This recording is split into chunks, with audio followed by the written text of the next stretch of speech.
This is the IELTS listening test. You will hear a number of different recordings, and you will have to answer questions on what you hear. There will be time for you to read the instructions and questions, and you will have a chance to check your work. All the recordings will be played once only. The test is in 4 parts. At the end of the test, you will be given 10 minutes to transfer your answers to the answer sheet. Now turn to Part 1.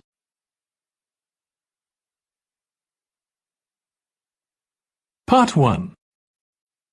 You will hear a woman phoning a friend to get information about a job agency. First, you have some time to look at questions 1 to 5.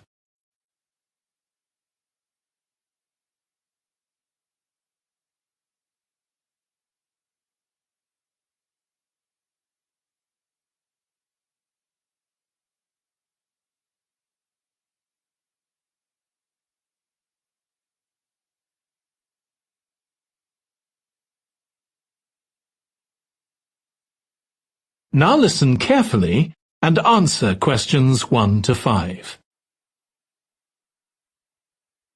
Hello, William. This is Amber. You said to phone if I wanted to get more information about the job agency you mentioned. Is now a good time? Hi, Amber. Yes, fine. So the agency I was talking about is called Bankside. They're based in Docklands. I can tell you the address now. 497 East Side. OK, thanks. So is there anyone in particular I should speak to there? The agent I always deal with is called Becky Jameson. Let me write that down. Becky Jameson.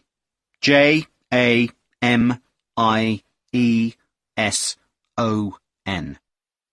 Do you have her direct line? Yes, it's in my contacts somewhere. Right, here we are. 07866 510 333. I wouldn't call her until the afternoon if I were you.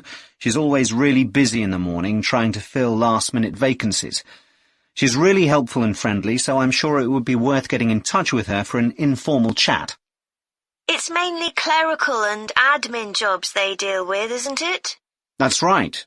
I know you're hoping to find a full-time job in the media eventually, but Becky mostly recruits temporary staff for the finance sector, which will look good on your CV, and generally pays better too. Yeah, I'm just a bit worried because I don't have much office experience. I wouldn't worry. They'll probably start you as a receptionist or something like that. So what's important for that kind of job isn't so much having business skills or knowing lots of different computer systems, it's communication that really matters, so you'd be fine there. And you'll pick up office skills really quickly on the job. It's not that complicated. OK, good. So how long do people generally need temporary staff for? It would be great if I could get something lasting at least a month. That shouldn't be too difficult. But you're more likely to be offered something for a week at first, which might get extended. It's unusual to be sent somewhere for just a day or two. Right. I've heard the pay isn't too bad. Better than working in a shop or a restaurant. Oh, yes, definitely. The hourly rate is about £10, $11 if you're lucky. That's pretty good. I was only expecting to get £8 or £9 an hour. Before you hear the rest of the conversation, you have some time to look at questions 6 to 10.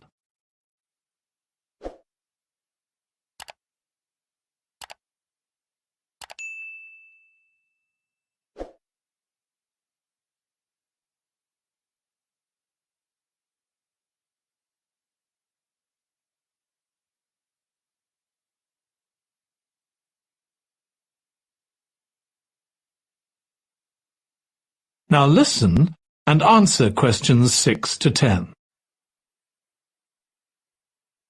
Do you want me to tell you anything about the registration process? Yes, please. I know you have to have an interview. The interview usually takes about an hour, and you should arrange that about a week in advance. I suppose I should dress smartly if it's for office work. I can probably borrow a suit from Mum. Good idea. It's better to look too smart than too casual. Will I need to bring copies of my exam certificates or anything like that? No, they don't need to see those, I don't think. What about my passport? Oh yes, they will ask to see that. Okay. I wouldn't get stressed about the interview, though. It's just a chance for them to build a relationship with you, so they can try and match you to a job which you'll like. So there are questions about personality that they always ask candidates, fairly basic ones, and they probably won't ask anything too difficult, like what your plans are for the future. Hope not. Anyway, there are lots of benefits to using an agency. For example, the interview will be useful because they'll give you feedback on your performance so you can improve next time. And they'll have access to jobs which aren't advertised. Exactly. Most temporary jobs aren't advertised. And I expect finding a temporary job this way takes a lot less time. It's much easier than ringing up individual companies. Yes, indeed. Well, I think I've covered it. That is the end of part 1. You now have 1 minute to check your answers to part 1.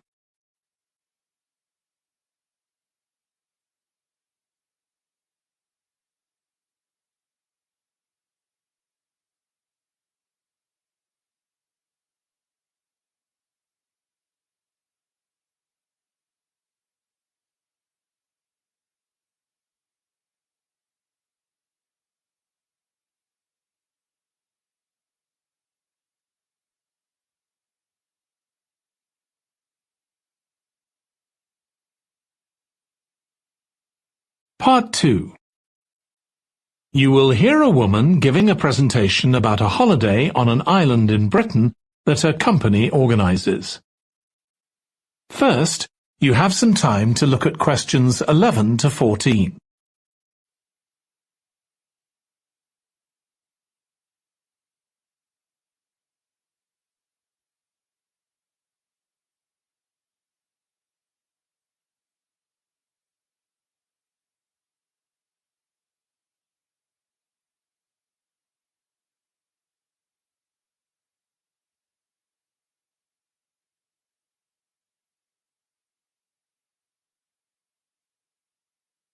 Now listen carefully and answer questions 11 to 14. Good morning. My name's Erica Matthews, and I'm the owner of Matthews Island Holidays, a company set up by my parents. Thank you for coming to this presentation, in which I hope to interest you in what we have to offer. We're a small family-run company, and we believe in the importance of the personal touch. So we don't aim to compete with other companies on the number of customers. What we do is build on our many years' experience, more than almost any other rail holiday company, to ensure we provide perfect holidays in a small number of destinations, which we've got to know extremely well. I'll start with our 6-day Isle of Man holiday.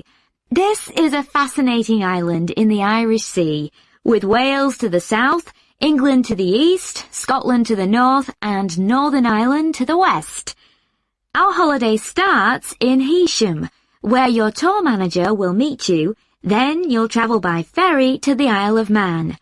Some people prefer to fly from Luton instead, and another popular option is to go by train to Liverpool and take a ferry from there.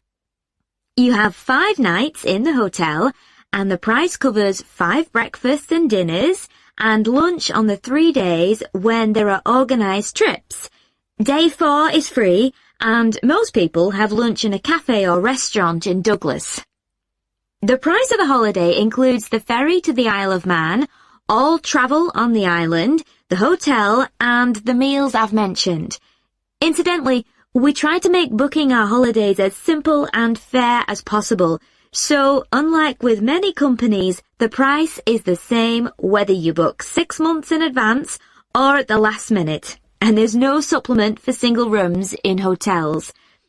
If you make a booking, then need to change the start date, for example because of illness, you're welcome to change to an alternative date or a different tour for a small administrative fee. Before you hear the rest of the talk, you have some time to look at questions 15 to 20.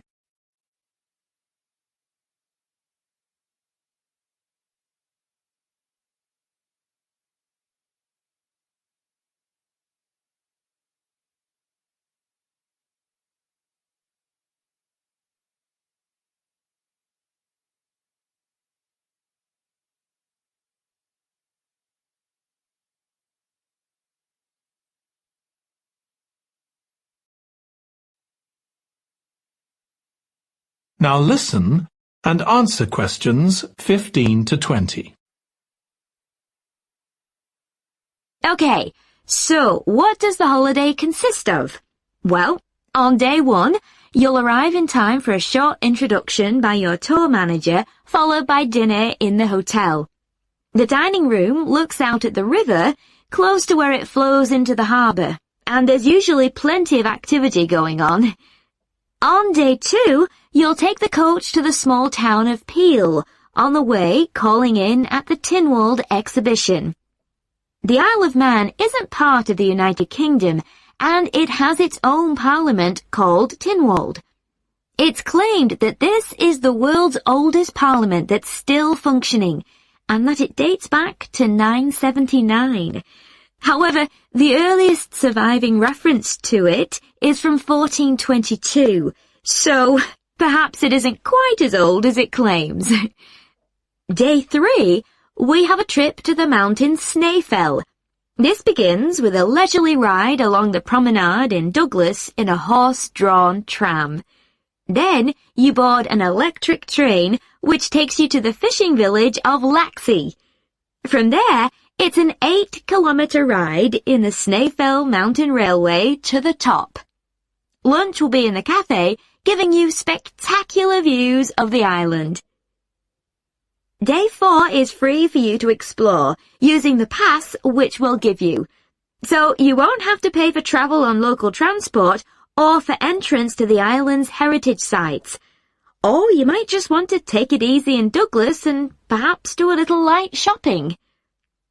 The last full day, day 5, is for some people the highlight of the holiday, with a ride on the steam railway from Douglas to Port Erin. After some time to explore, a coach will take you to the headland that overlooks the Calf of Man, a small island just off the coast. From there, you continue to Castletown, which used to be the capital of the Isle of Man and its medieval castle. And on day 6, it's back to the ferry, or the airport if you flew to the island, and time to go home. Now, I'd like to tell you a bit more. That is the end of part 2. You now have 30 seconds to check your answers to part 2.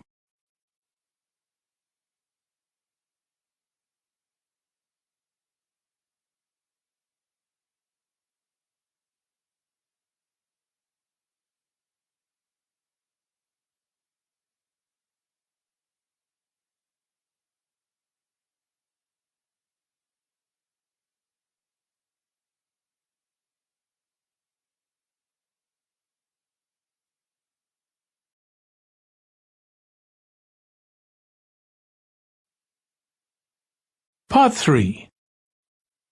You will hear 2 psychology students discussing the effects of the order in which the children in a family are born. First, you have some time to look at questions 21 to 26.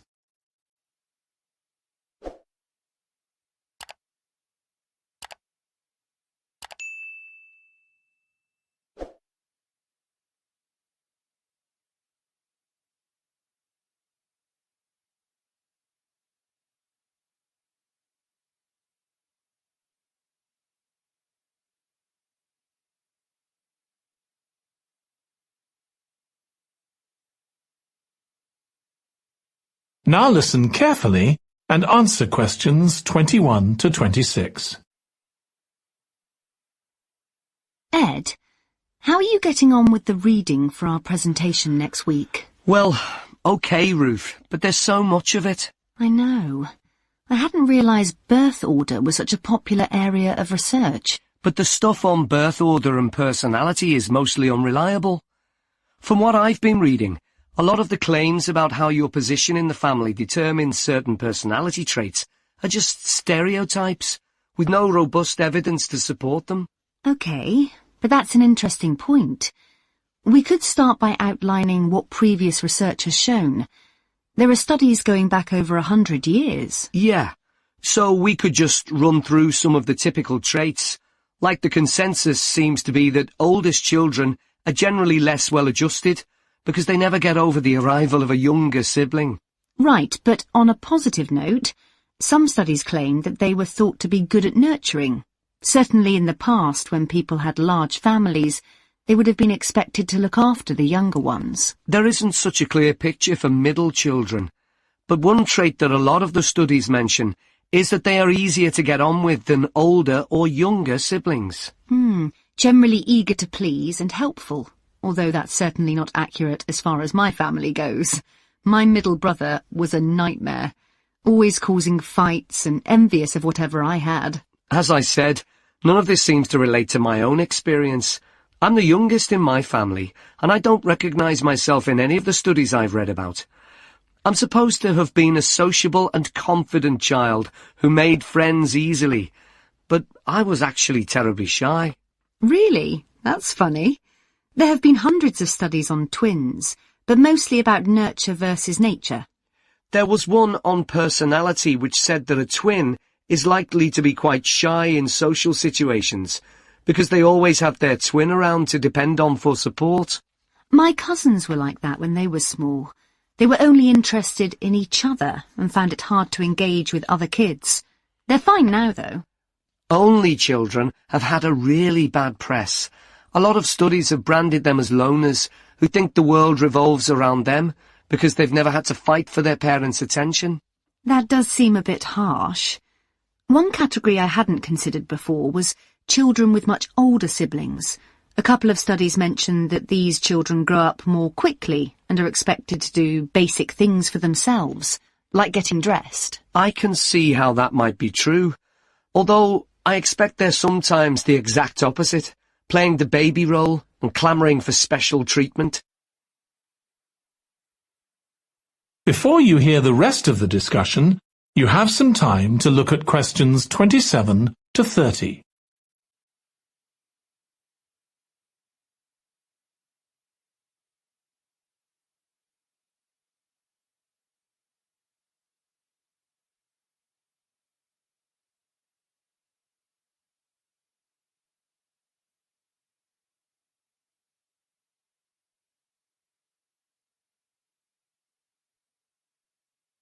Now listen and answer questions 27 to 30.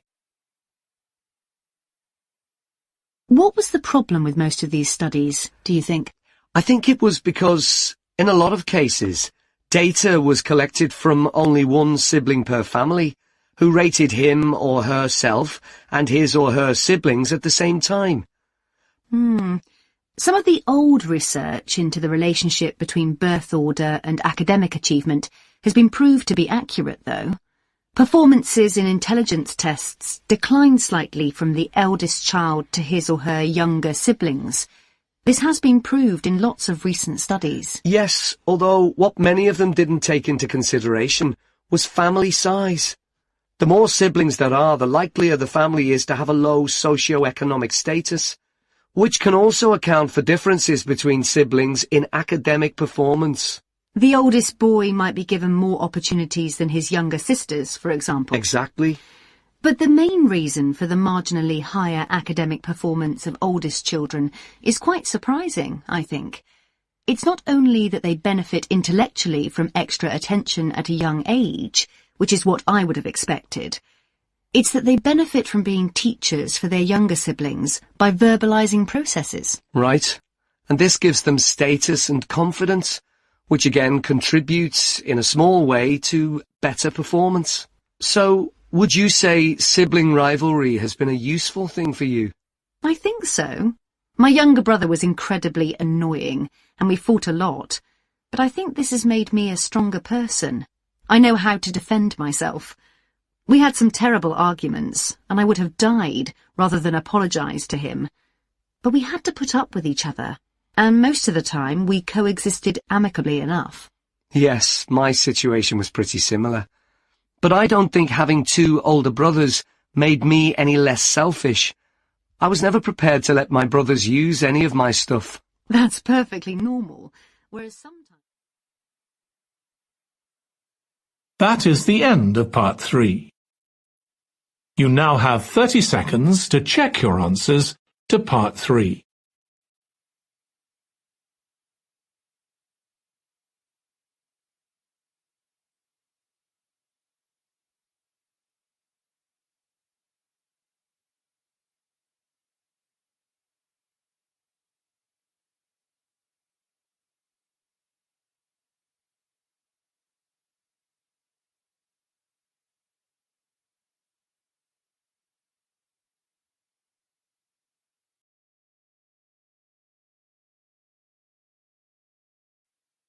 Part 4. You will hear a student giving a presentation about a type of tree known as the eucalyptus, which is common in Australia. First, you have some time to look at questions 31 to 40.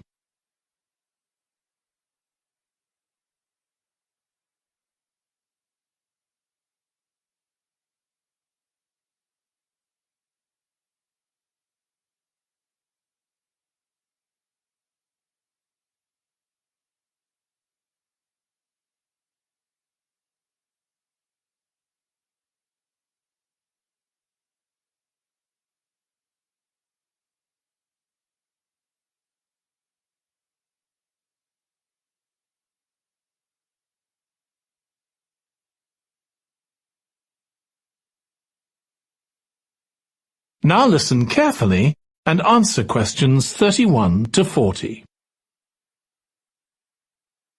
Today, I'm going to talk about the eucalyptus tree. This is a very common tree here in Australia, where it's also sometimes called the gum tree. First, I'm going to talk about why it's important. Then I'm going to describe some problems it faces at present. Right, well, the eucalyptus tree is an important tree for lots of reasons. For example, it gives shelter to creatures like birds and bats, and these and other species also depend on it for food, particularly the nectar from its flowers. So it supports biodiversity. It's useful to us humans too, because we can kill germs with a disinfectant made from oil extracted from eucalyptus leaves. The eucalyptus grows all over Australia, and the trees can live for up to 400 years. So it's alarming that all across the country, numbers of eucalyptus are falling because the trees are dying off prematurely. So, what are the reasons for this? One possible reason is disease. As far back as the 1970s, the trees started getting a disease called Mundula yellows. The tree's leaves would gradually turn yellow, then the tree would die. It wasn't until 2004 that they found the cause of the problem was lime, or calcium hydroxide, to give it its proper chemical name, which was being used in the construction of roads. The lime was being washed away into the ground and affecting the roots of the eucalyptus trees nearby. What it was doing was preventing the trees from sucking up the iron they needed for healthy growth. When this was injected back into the affected trees, they immediately recovered. But this problem only affected a relatively small number of trees. By 2000, huge numbers of eucalyptus were dying along Australia's east coast of a disease known as bell miner-associated dieback. The bell miner is a bird, and the disease seems to be common where there are high populations of bell miners. Again, it's the leaves of the trees that are affected. What happens is that insects settle on the leaves and eat their way round them, destroying them as they go, and at the same time they secrete a solution which has sugar in it. The bell miner birds really like this solution, and in order to get as much as possible, they keep away other creatures that might try to get it. So these birds and insects flourish at the expense of other species, and eventually so much damage is done to the leaves that the tree dies.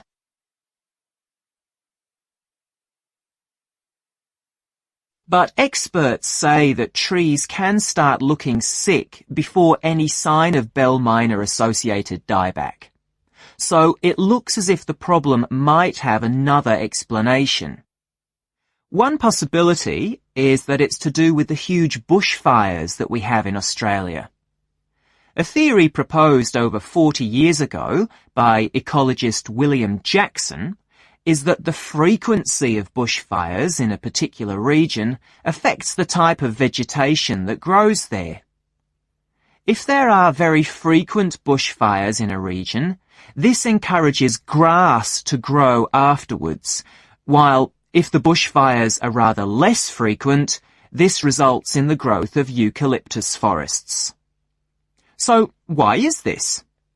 Why do fairly frequent bushfires actually support the growth of eucalyptus? Well, one reason is that the fire stops the growth of other species which would consume water needed by eucalyptus trees. And there's another reason. If these other quick-growing species of bushes and plants are allowed to proliferate, they harm the eucalyptus in another way by affecting the composition of the soil and removing nutrients from it. So some bushfires are actually essential for the eucalyptus to survive as long as they are not too frequent. In fact, there's evidence that Australia's Indigenous people practiced regular burning of bushland for thousands of years before the arrival of the Europeans. But since Europeans arrived on the continent, the number of bushfires has been strictly controlled. Now, scientists believe that this reduced frequency of bushfires to low levels has led to what's known as dry rainforest, which seems an odd name as usually we associate tropical rainforest with wet conditions. And what's special about this type of rainforest? Well, unlike tropical rainforest, which is a rich ecosystem, this type of ecosystem is usually a simple one. It has very thick, dense vegetation, but not much variety of species. The vegetation provides lots of shade, so one species that does find it ideal is the bell miner bird, which builds its nests in the undergrowth there. But again, that's not helpful for the eucalyptus tree. That is the end of part 4. You now have 1 minute to check your answers to part 4.